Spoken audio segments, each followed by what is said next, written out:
Good afternoon and a warm welcome to all the viewers joining us for today's webinar. I am Avinash Singh, and on behalf of main division of RPG Life Sciences, the makers of Aldectone, Naproxen, Serenase, Romilash, Lomotil and Tracane MPS, I welcome you all for this ECME on contemporary management of allergic rhinitis associated with asthma.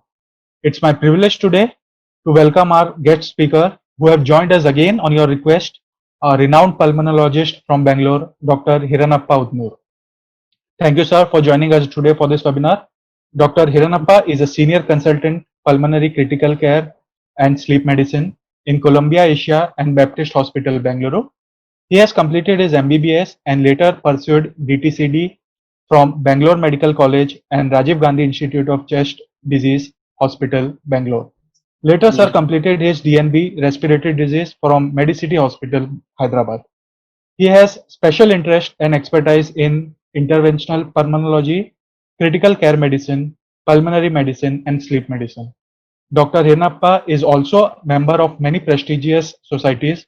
To name a few, member of European Respiratory Society and American Thoracic Society, member of Indian Association of Bronchology, member of American College of Chest Physician, member of Indian Society of Critical Care Medicine, and many more. So without wasting any further time, I would welcome Hiranappa sir and would request him to please carry forward the session. Thank you, sir. Over to you. Hi all. I'm Dr. Hiranappa, and I would like to just give an overview on allergic rhinitis, which is the most common problem, which we see around 20 to 30% of the time in general OPD and especially in respiratory practice. Hope I am audible. Yes, sir. Yes, sir. You are audible. And which is associated with asthma. So we will just look at an overview what the prevalence and what is the pathophysiological mechanisms and how we exactly treat and comorbidities associated with that. We know allergic rhinitis is allergic etiology. How do you say it is allergic rhinitis with allergic etiology? Is IgE mediated. We normally do a serum IgE levels that tells us that it is IgE mediated inflammation.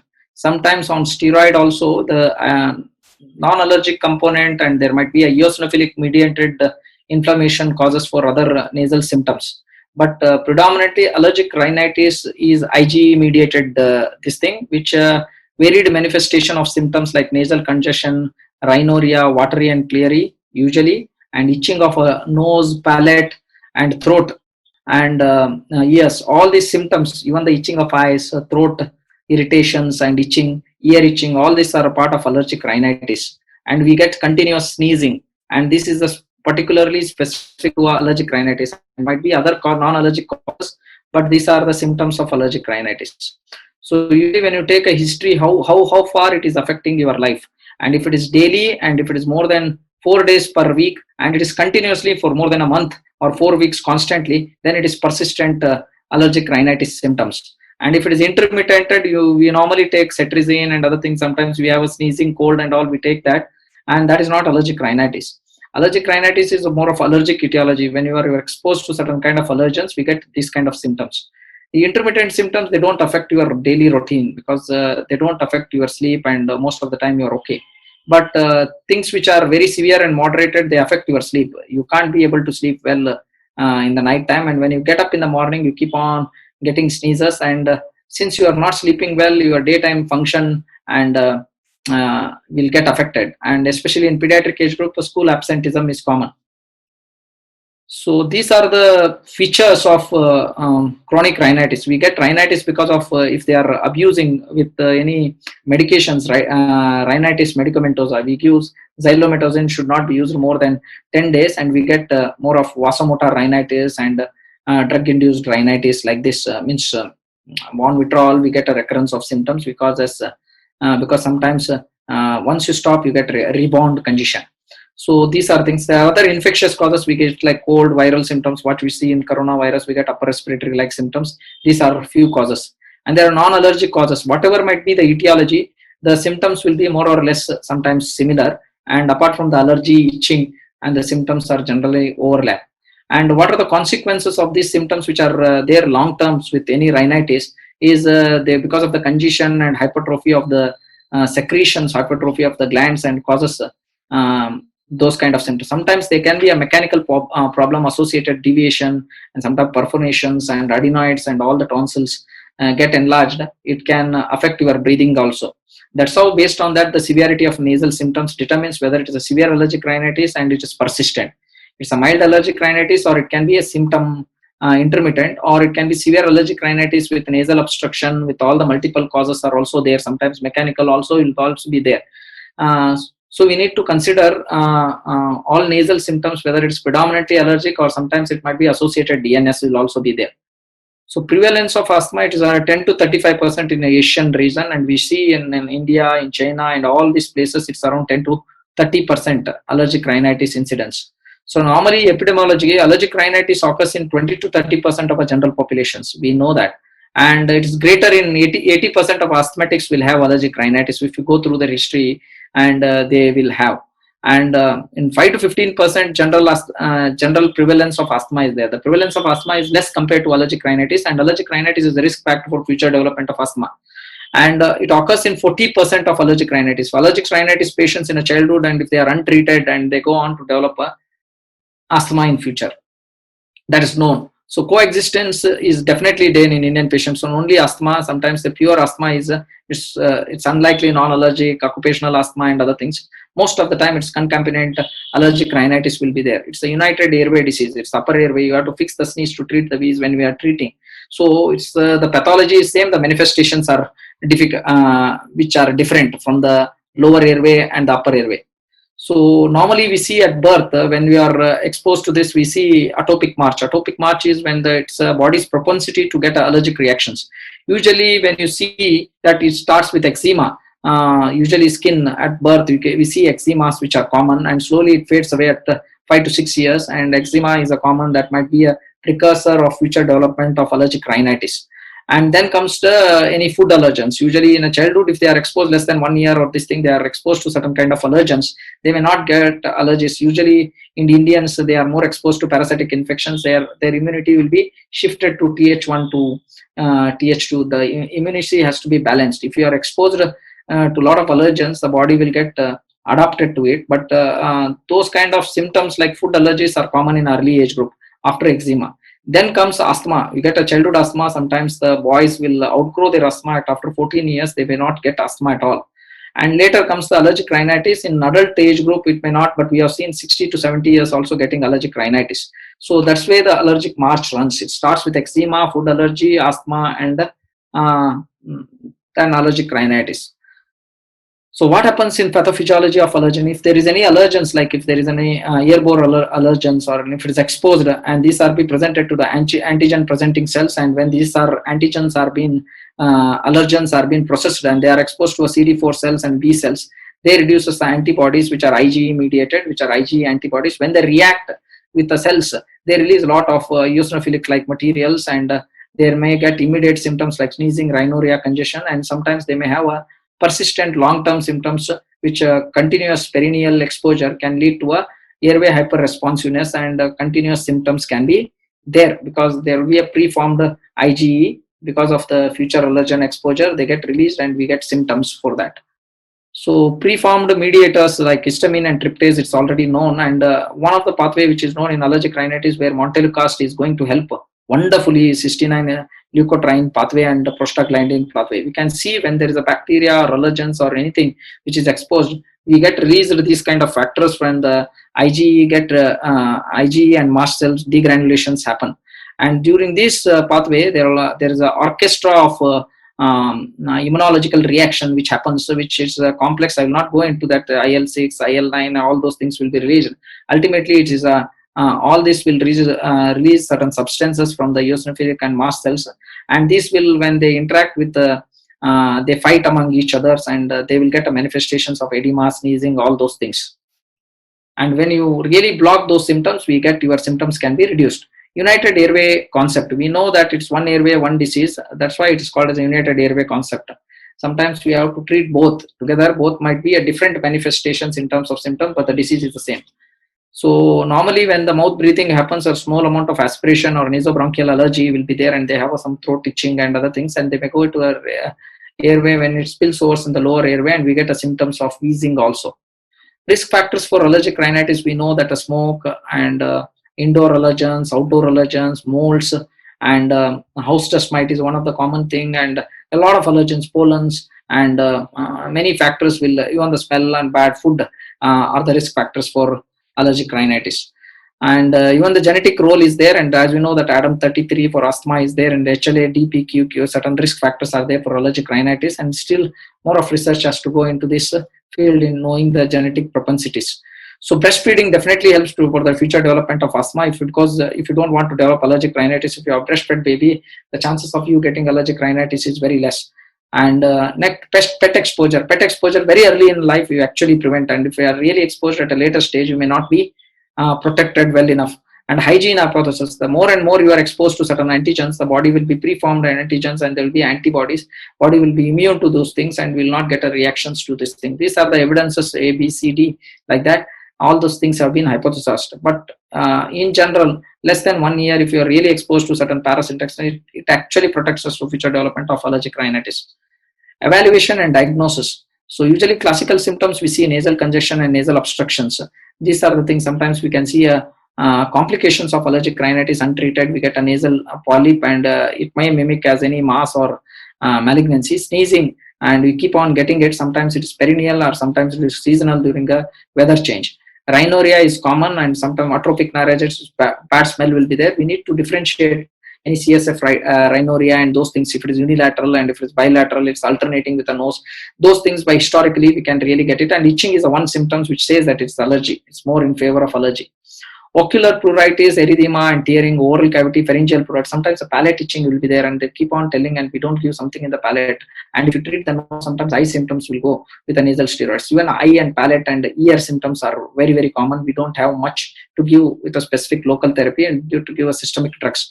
And additional associated hyposmia and snoring, all those things are advanced form of allergic rhinitis. They may risk of having a sleep apnea, and they have a bad breath because of a nasal block, and they keep breathing with the mouth. And these are the manifestations of allergic rhinitis. All rhinitis symptoms are most intense during early morning because of circadian rhythm variations. We know that animal dander, mold, cockroach, indoor allergens, pollens, mold, or outdoor allergens, that we told how exactly it behaves based on the temporal. If it is on and off, if it is perennial in the house in early morning, it's usually house dust mite. If it's seasonal and if it is due to this thing, it might be due to pollen. That's how the temporal, based on the season, how exactly the pattern is there in the country and that area, we can really predict whether it's a seasonal or perennial and what are the probable allergens, and we can prevent you those kind of exposures, and it help in the treatment. So usually general observation, we see all those things, allergic shyness and dermatitis, frequent this thing, we can see all those pictures. What we can see once you see that patients, that the clinical signs will tell us that they have allergic rhinitis. And when you do a nasal examinations, which you see hypertrophic turbinates and nasal discharge, sometimes polyps, all those things can be a manifestation of allergic rhinitis. We see the grading of inferior turbinate hypertrophy. If it is blocked totally, it is grade 4, and when it's 50% blocked, based on that, the picture depicts it well. And that might be an indications of getting a turbinectomy sometimes to make the nasal clear, and that's also one of the therapy for severe allergic rhinitis. So physical examinations, high arched palate, malocclusions, tonsillar hypertrophy, all this postnasal drip can be seen if it is associated with secondary infections. Sometimes if it is allergic rhinitis, there are complications because these are Mohs and nose are collected well to the eustachian tube blockade. You may get middle ear or a glue ear or temporomandibular retractions. All those things can be seen. Sometimes the skin manifestations can also be associated with trichoria, eczema, and chest will get associated wheezing signs. And if it is having allergic rhinitis associated with other symptoms like its skin manifestations, we should always ask, and the chest manifestation, we should ask, eye and ear manifestations, we should ask. The hallmark of allergic rhinitis, IgE. IgE is elevated serum antigen specific IgE. Also, we can get sometimes aspergillus specific. We get it for ABPA, and skin prick test will tell us what are the allergens you are more prone to get exposure. So to confirm the diagnosis of allergic rhinitis and differentiate from non-allergic rhinitis, usually 80% of the time it's allergic rhinitis. Most of the time, if you hit it wrong, also most of the time the treatment works well because there are less causes of non-allergic rhinitis. And high sensitivity is there, and the cost is the limiting factor, and we can test based on the local needs and what are the allergens at the local. We need to get a proper allergens for that to do the test.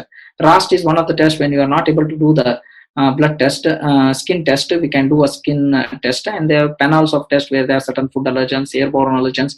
Those can be done, and those preventive advice can be given. So if it is rhinitis, if it's allergic rhinitis or non-allergic rhinitis, based on the non-allergics, we should be infectious causes which we are commonly seen, we would have experienced. Drug-induced, sometimes xylometogen by stopping nasal congestions, hormonal, those can cause some kind of congestions. Usually pregnancy, you get more of nose block and other things. It worsens during that time. Irritants or any gases and emotional atrophic, and sometimes gastroesophageal reflux can trigger an allergic rhinitis. Those are associated with that. When it comes to allergic rhinitis with systemic atopy, when you have all the symptoms like skin and other symptoms like chest and other things, it's a systemic allergic rhinitis, seasonal or perennial. Local without any systemic atopy, you just have pure allergic rhinitis, it's called a local allergic rhinitis. So clinical history, then we go to a skin prick test, and if it is positive, if it is history is concordant, because most of the sensitivity we'll get with a lot of allergens, and it should be clinically compatible. And if it is a good enough and it explains the temporal symptoms, and that is allergic rhinitis, we can prevent or give a desensitization and other things that will help. If they are not able to explain these symptoms, and we need to get a serum irritants, and if symptoms can really explain that is allergic rhinitis, sometimes we will not be able to explain. And if it is a local allergens, we will not get a systemic allergy with IgE can be normal. And at that time you can do a nasal allergy test, and nasal IgE test can be done, or those kind of things can also be done to look at the local nasal allergy. So asthma, atopic dermatitis, eosinophilic esophagitis, food allergy, all these might be associated manifestation or multicoma as a part of systemic atopy.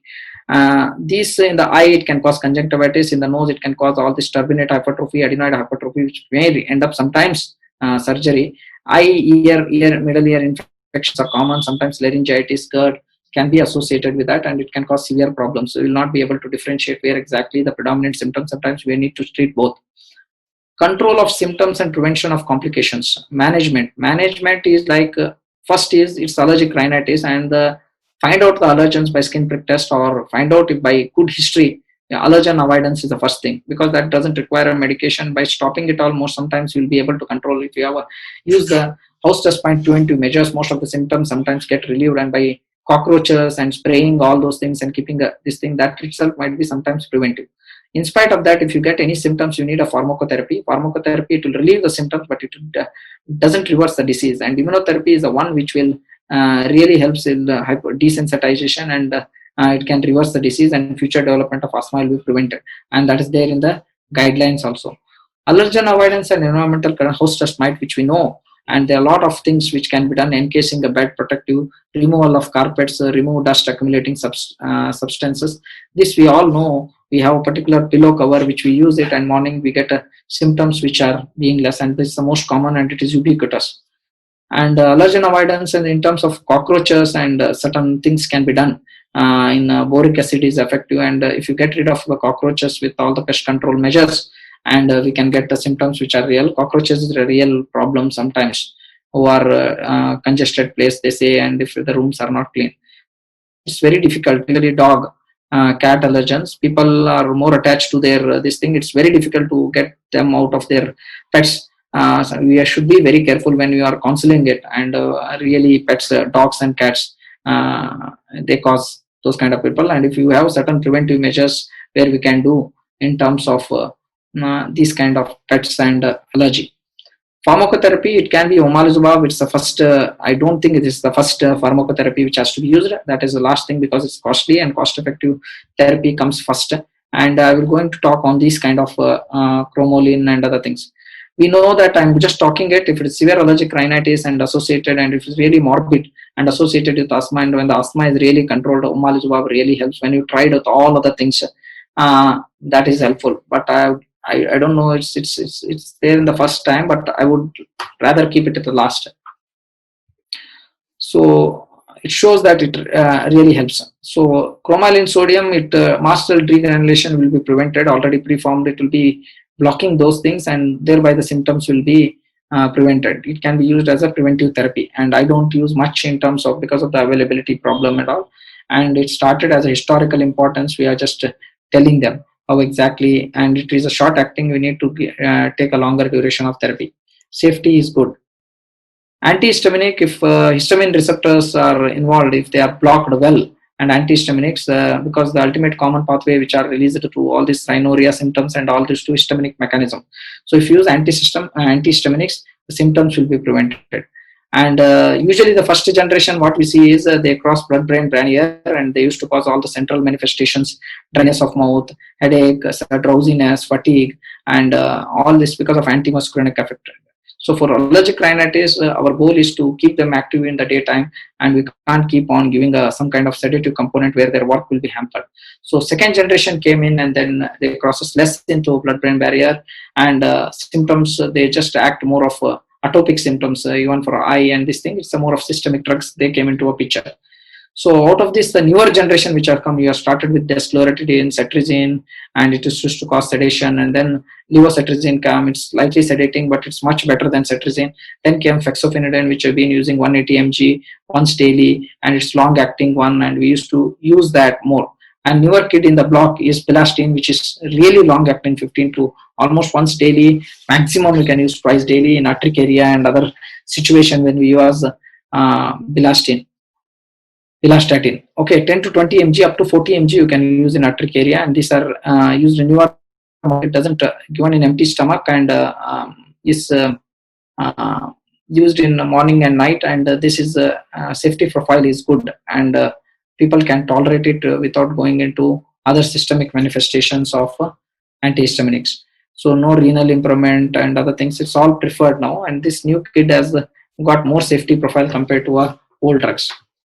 So in pregnancy you can use it, in pediatric age group you can use it, in allergic rhinitis, rhinoconjunctivitis, and I'm also using it in more especially in urticaria. And now the combinations of montelukast with bilastatin, and that might replace with the montelukast with levocetirizine, because it's really long acting. Montelukast alone sometimes we don't use for asthma associated, we use it for only plain montelukast, usually in combination for allergic rhinitis, to get the symptoms under control without using a nasal spray. It has a systemic effects, and if you have systemic atopy, this drug does well. In terms of all the safety profile, this drug has made a big difference in hepatic, renal, elderly patients, patients who are drivers and their occupation is at risk, and those kind of patients, they can use it. Intranasal antihistaminics like drug alone, like azolastine and olapatadine, I use mostly in the eyes for allergic conjunctivitis. And azolastine alone, sometimes many patients are hesitant to use a steroid, that is a treatment of choice. They use azolastine, this thing, and on demand to reduce the congestion, so that systemic side effects or systemic drug can't be used. There you can use a local drug which has antihistaminic effect. How does this act? Leukotriene receptor antagonist. There are a lot of leukotrienes which are there, and this the pathway which is being known, and that's why montelukast after 10 years, and there are lots of companies who got in montelukast. It's time tested, and cystinal this cycle has been proven wonders, especially for allergic rhinitis. Montelukast is a good drug, and this way that it is blocked when they are leukotriene receptor blocked. So it's not recommended as monotherapy allergic rhinitis without asthma. So it's with asthma, it is definitely recommended. Okay. Inflammation center, this peripheral, and what exactly this montelukast and other things will do, it will prevent the formation of all these reactions which are happening, and edema and all these symptoms. On long term, when it is used, they can actually reduce the subepithelial fibrosis, or permanent airway remodeling will be reduced, and they can act when they are given system in a peripheral airways also. So need to address small airway inflammation and systemic aspect of asthma. So whenever you give a systemic drug like montelukast, it can act in this thing, because most of the inhaled therapy doesn't reach the smaller airways, and there are new inhalers which are smaller particle size. They can reach the small airway also. That can be this thing. But when you use in a multimodality treatment in asthma-associated allergic rhinitis, montelukast really works well. Montelukast blocks bronchoconstriction, mucus secretions, and additive effect with inhaled corticosteroids, sometimes persistent asthma with allergic rhinitis, and it helps. It has a steroid sparing effect. So this has been used, and it has been time tested drug, especially in the pediatric age groups. It causes behavioral abnormality. That's a new thing which has come in, but montelukast is pretty safe in any age group, and it is time tested drug. So intranasal anticholinergic, they will have all this degranulation and hypertropium, antimuscarinic properties. All these things we know that how exactly the mechanism work. So it will prevent all reducing rhinorrhea, short half-life. It has only a local effect. Decongestants, they are used as and when required, but they are not used xylometazoline and this thing which you just relief of symptoms acutely. But long term, it should not be used. It can cause rebound hypocongestion. Saline nasal, but it decreases the load of allergen exposure. That can be used. I don't use much in a practice, but sometimes people who don't like to use any kind of nasal spray, saline doses help, and there are many preparations which come and which will decrease the symptoms manifestation, because once the allergen is diluted, the symptoms will be minimal. Intranasal steroid, we know how exactly it acts, and it acts to cutting down the inflammation down. So effective for all nasal symptoms. It's effect 3 hours to 60 hours after first dose. Maximum effect to take it 2 weeks. So we need to take a nasal spray for longer duration to have a significant effect. And long term, if it is used, it causes all the complications which can happen because of hypertrophy, nasal block. All will be prevented. Only thing is we should be beware, and perforation, what we are being talked, and it's extremely rare. I have seen patients who are using it for 10-12 years also. Most common dryness and burning sensation, sometimes blood in the sputum, septal perforation, which I have told, this can happen, but pretty safe if you use once daily, and many people are using it. And ophthalmic problem, intranasal steroid, if they are causes all this steroid induced ocular pressure, glaucoma, lens opacity, and all those things, but usually it happens in systemic drug therapy. But if nasal spray can have certain eye symptoms also will be reduced. If it goes to the eyes because of nasolacrimal duct and other things, they can have problems when they are using it on a long term. And growth retardation, systemic viability is very less, and if at all they do it, they have done a study and it's not significant that if they use high dose inhaled steroid also will cause a growth stunting. And normally beclomethasone, budesonide, and fluticasone, mometasone, fluticasone, furoate, and fomate, both are used, and up to 1 to 2 spray morning and night, or sometimes only in the night is sufficient. Nasal steroid has an effect on all the things, nasal itching, congestion, rhinorrhea. That's why they are more beautiful drugs, and they are the treatment of choice for allergic rhinitis. So ARIA is the body which recommends where exactly use. Mild intermittent, we use just allergen avoidance, irritants avoidance. Sometimes less than 10 days we use decongestants, and even if it doesn't, we give oral antihistaminic drugs in mild, and that can be used across anyone. But when it regards to moderate to severe and persistent asthma, we need intranasal steroid. Sometimes local chromone can help, and as it really get into a mild to severe persistent, immunotherapy should be recommended if it's really affecting the quality of life. So diagnosis checklist for the management, we have seen if it is mild, we can manage with intranasal H1 blockers, montelukast, all those things. If it is moderate to severe, and if it is persistent, you may require to use more and more drugs like intranasal steroids. So usually 2 to 4 weeks is the time for a steroid response, and you assess, and once your symptoms are better, we try to decrease and see the compliance, whether they have predominant nasal symptoms which are blockade or which are sneezing, and based on that we decide which drug has to be used long term. And if there is associated conjunctivitis, sometimes we add additional drugs or a local therapy we'll give, and if it is really symptomatic, we'll just go for a immunotherapy. Even the GINA guideline says that all the add-on step, montelukast is there, and levocetirizine is there. It's there in at every stage when it is more than step 2. So this suggests a trial of addition of antihistaminic leukotriene for a nasal steroid, and then based on the response we step down or step up based on this European model. Allergen immunotherapy, if it's indicated, if it is IgG mediated and limited allergy spectrum, if there are multiple allergens, it's very difficult to give the anti-allergen therapy. And if it is a simple allergy, sometimes in combination we can give, or sometimes a single allergen desensitization, which is predominantly host dust mite, usually we see, and that we do. And there are some tablets which are available. A sublingual immunotherapy can be given, and subcutaneous immunotherapy. Subcutaneous is started with early, and sometimes they can't avoid allergens and getting from that situation, and they are continuously exposure. That's the situation where you give AID. There are asthmatics which are severely uncontrolled asthmatic in pregnancy and a younger age group. We don't recommend immunotherapy, and we should be very careful, because this immunotherapy sometimes can cause a hypersensitivity reaction. That one it can be remembering incidents. Every week they should take subcutaneous injection from the allergen extract. It should be prepared well, and they should be monitored well, and they should be given it for really long term, 5-6 years, and you can start with 68 to 6 weeks. If they are, sometimes they can get rid of allergic rhinitis only. It has a curative potential when it's used for long duration, if you get the allergic testing and all the things right. This have be swallowed, and it can be kept on the sublingual immunotherapy, and that is the new kid in the block, and it's been there, skit, sublingual slit. So these are being available. Subcutaneous is an injection from. Other routes are also possible. Surgical treatment, if chest doesn't go with anything, surgery has to come to a last resort. If they have a cross deviated nasal, they require surgery or surgical correction. Sometimes coelogic allergic rhinitis, they just reduce the terminate hypertrophy, will be shrinked by doing a surgeries, so that a airway passage will be clear.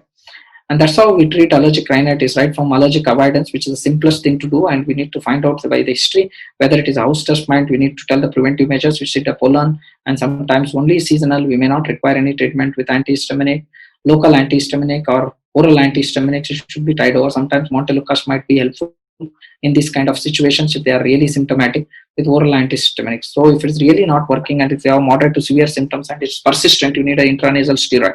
Sometimes combination of the steroid and antihistaminic is required if they are not resolving the symptoms. And if there is no associated mechanical obstruction, there is no requirement of surgeries. So we add a Montelukast allergen immunotherapy. That's how we treat allergic rhinitis on the whole. Now Montelukast with the bilastatin combination, now it made our life easy with the longer acting preparation and the less sedative property. And let's see how exactly it does in the market. And we have something new to write for every day, and the routine has been changed now with many drugs available. Thank you. Thank you, sir, for this wonderful and simple explanation of this topic. I hope this is very useful for the doctors who have joined us. Now, what we will do is we will take some questions.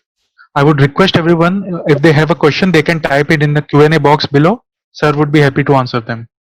Also, sir, we have got some questions in our WhatsApp box. I'll read it for you. During this, someone is asking, during this COVID time, how can we distinguish between AR and Corona? What are the symptoms to look for if a person is suffering from AR? When the patient comes, first of all, we are afraid most of the time it is Corona and all. Normally we don't do even the upper airway examination is not required. We will try to avoid that. But history wise, we can do a lot of things. We are doing a lot of video consult and other things. But majorly we get sneezing, which is persistent. Sneezing can get with the Corona also. We can get infection also.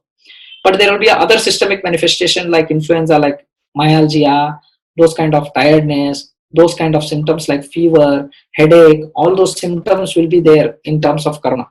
So sneezing can be a manifestation of allergic rhinitis and this thing. If these systemic manifestations are there and sneezing is there and it is of short duration, sneezing it comes in seasonal or allergic. Allergic rhinitis comes in seasonal, and that will be a long duration of symptoms will be there. And it will come again and again, again and again. And if it is perennial, every day it is there. That we can detect by taking the history properly. If it is Corona, it is very short duration of history. And if this kind of sneezing, and then we ask, there will not be other symptoms like pharyngeal irritation, eye itching, ear itching, or those kind of symptoms will not be there in Corona. And if you have that sneezing, cold, those kind of symptoms, when all those symptoms can be common to both. But the anosmia, one symptom which is specific for Corona. And if it is a short duration of symptom and they get anosmia, if you get a throat swab or a nasal swab, definitely Corona will come positive. Loss of smell and loss of taste is the most important symptoms of Corona, which has been added into this thing. If you get loss of smell, loss of taste, and if you get sneezing and other symptoms, if they don't have a nasal blockers cross this thing and the short duration of history is there, along with systemic manifestations of flu-like symptoms, then it will fit into more of Corona. Then it is not symptoms of this thing. Otherwise, what we can do is if they don't have fever, you treat it allergic rhinitis. If symptoms are recovered, sometimes they may get an upper respiratory system and they might recover. But keep a watch on symptoms on follow-up. But because before examining, we should be careful because it's an infection which can spread. Thank you, sir. Thank you for removing the confusion. One question from Dr. Pawar. He's asking how bilastine is better than rupatidine in allergic rhinitis and asthma. What is your view on this? Rupatidine, there are many antihistaminics which have come in the market, and few have disappeared, and there are a lot of things which have been in the market also. So I just look at, and any new drug which comes in a market, we normally, how exactly the antihistaminics are evolved means, antihistaminics, we still have first generations like what we use, hydroxyzine and other things. We use it for urticaria and itching, and it's this thing night time we give it so that they sleep, so that itching will reduce, and we use that symptoms of side effect of anti-allergic to use it in a clinical benefit, because they sleep well without any itching. So you have a role of antihistaminic which are in an earlier age group like hydroxyzine, and certain things like cyproheptadine in the first generation, they have a improved appetite capacity. We use that side effect for improving the appetite in children. They give the cyproheptadine syrup in the first generation. And the problem, if you are using it only for allergic rhinitis, you use the first generations, the problem is it causes a systemic absorption or a blood-brain barrier. It causes and really causes sedation-like symptoms, and motor skill will be reduced. So we wanted a new drug for that. And when it goes to a second generation, they are devoid of these side effects, which will have a sedative, drowsiness, and those kind of motor skills, and all those things will not be affected. Then came those kind of drugs. And then the third generation, and whatever we are seeing, it's cetirizine, levocetirizine, and other things. Cetirizine also causes some amount of sedation. Then came the levocetirizine. It is all totally off this thing. Rupatidine is also a good drug which can be used, almost comparable. It causes less sedation. Rupatidine, it came in vengeance. People are using it, and it's a good drug only, and it can be used. But the problem with rupatidine and bilastine, you want that difference means bilastine is a longer acting one. Bilastine can be used at a higher dose at 20 mg and 40 mg, and especially in a chronic urticaria. And we are divided of not using any other newer therapy like IG, which is costlier, and cyclosporine, which we are using for urticaria. We are avoiding and trying to give the bilastine alone morning and night. And the problem is empty stomach we used to use, and 20 mg maximum dose, it is really tolerable dose. And once you use it on the night time, and night will be okay, and that itself will be enough. Sometimes we use it in a combination of montelukast. So bilastine is a longer acting, one day preparation, that is enough. Rupatidine might be much smaller acting, and no drug is good or bad based on the how exactly you use it. The drug become a poison or a drug which is a therapeutic effect. But when it comes to head and head, bilastine stands much better because it's less sedating property and a longer acting one, and one day preparation. Okay. One more question. Is intranasal anticholinergic still preferred and safe for long-term use? Intranasal anticholinergic, long term it is not. Sometimes they will have only rhinorrhea as a symptoms, or we have, because this anticholinergic effect, what we see, dryness of mouth and all, if they have a predominant rhinorrhea alone and without any nasal obstruction and without any nasal itching, those kind of symptoms can be used. Sometimes we try all those things. We give it's allergic rhinitis, it's been proven, people are not getting symptoms. We try ipratropium, those kind of trends. I really use it less because the steroids will do wonders. And it might be possibly few subsets of patients where we have a predominant rhinorrhea symptoms, we need drying of secretions, and there really it helps, because that side effect is used in a maximum effect if it is used in anticholinergic. Some people have a predominant higher, usually asthmatics, they have a cholinergic response more. They will have a sweating more. They will have those kind of symptoms. Those patients where cholinergic response is too much, and we think that those kind of patients will help with the ipratropium. Okay. Two more questions, sir. One question is for you in terms of your daily practice. We say that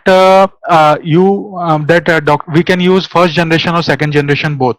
So what is your idea of using both the drugs in terms of antihistaminic, and which do you prefer better?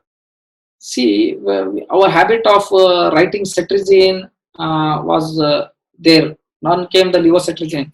Then the montelukast with levocetirizine combination, it's time tested and people are using, and some people will complaining of drowsiness with the montelukast with levocetirizine. Then our practice changed in that people who are using late night shift and other things, so montelukast is normally given in the evening dose. We need to switch it to the morning time. But in the trial and all, it is being given in the evening dose only, and 10 mg with a combination of levocetirizine, montelukast 10 mg, and the pediatric age groups with a behavioral abnormality and other things. We can't use those kind of symptoms if you really have those things. And sometimes it causes hepatitis, which is very unlikely. In my practice, I need to see montelukast is still a good drug. with the levocetirizine. Then we changed our practice by using it montelukast in the night time and daytime fexofenadine, which has less number of side effects. That's how we are practicing, and slowly montelukast with fexofenadine combination came, which is still long acting, which has less sedating, and we need to use an additional drug of antihistaminic when you use a fexofenadine montelukast combination. But now the newer thing which comes with bilastine. Sometimes bilastine alone in the morning we can give, and montelukast levocetirizine in the night time. Now the combination of montelukast with bilastatin has come. It's once daily preparation. I am trying to use it. See what is available in the market, and based on the cost effectiveness. And some people have used it before and they want something new. We change it, and there is no much get different. But newer drug, when it takes time to get into the market, and we need to study. And when they are given it, and patients' response from us that this drug is working, and I feel happy about it. And based on the cost effectiveness and usage, we feel that bilastine with montelukast is going to be a future in terms of treatment, because we are tired of writing certain combinations for a long duration of time. If something new comes, people keep writing it, because your prescription becomes predictable, and it's also good to use new drugs, and it makes our understanding of a disease much better. Our understanding of a symptom control will become much better. Unless you try new things, we can't change our practice, how exactly the patient's benefits, and that's how I use it in a practice. Yes, exactly. The last question which we had was also something on that line only, which you have answered. I think that was whether bilastine should be taken monotherapy or in combination. So I think you said combination, and that is preferred by almost all the doctors. Yeah. So thank you, sir. Any concluding remark from your side? No, I think when the new drug comes now, we need to be first time cautious also, and we need to be welcoming also. So we need to be welcoming, because it's a new drug, and sometimes people like pilots, drivers, and long distance drivers, and their profession is at risk, and they have some sleep apnea, obstructive sleep apnea, allergic rhinitis, these kind of symptoms where daytime activity. This bilastine is a good drug to be used in these kind of situations. We can't abandon all the drugs which are in the past, and if they are used sensibly, there are patients who really need them. Thank you. Thank you, sir. Thank you once again for joining us and sharing your valuable time with us today. You have given in-depth knowledge and information on such a topic which will be useful for everyone, and we are sure that we will meet again in the future with such other interesting topic. Thank you. I completed in time. Yes, sir. Thanks a lot. Also, thank you to all the viewers who have joined us.